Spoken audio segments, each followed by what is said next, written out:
கனமழை காரணமாக ஏற்பட்ட வெள்ளப்பெருக்கால் தாழ்வான பகுதிகளில் உள்ள வீடுகளை வெள்ளம் சூழ்ந்துள்ளது. இந்த நிலையில் வீடுகளுக்குள் பாம்புகள் நுழைந்துள்ளன. 200க்கும் மேற்பட்ட வீடுகளில் இருந்து பிடிக்கப்பட்ட பாம்புகளை வன உயிரின ஆர்வலர்கள் பாதுகாப்பான இடங்களுக்கு கொண்டு சென்று விட்டனர்.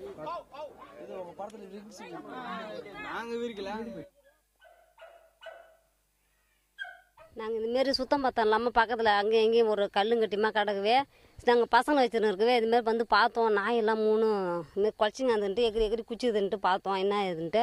அதுக்கப்புறமா பார்த்தா பாம்பு ஒன்று இருந்தது, எகிரி படம் எடுத்தது. அதை பார்த்தோன்னே பயந்துக்கின்னு வயசானவங்க எட்ட ஓடியான்ட்டாங்க. அவங்க புள்ள போய் பார்த்த உடனே அப்புறமா ஃபோன் போட்டு மஞ்சக்குத்துலேருந்து ஆள் வர வச்சு அவங்கள பிடிக்க சொல்லி வர வச்சேங்க.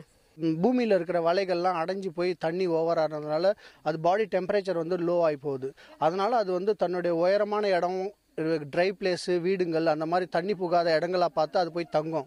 அந்த மாதிரி தங்குற நேரங்களில் வீடுங்களாக இருந்ததுன்னா மக்கள் வந்து பார்த்துட்டு பயந்துட்டு நிறையா ஃபோன் பண்ணுறாங்க. ஒரு நாளைக்கு எப்படியும் ஒரு 15லேருந்து 20 பாம்பு, 15 பாம்பு, 18 பாம்புன்னு பிடிச்சிட்டு இருக்கிறேன்.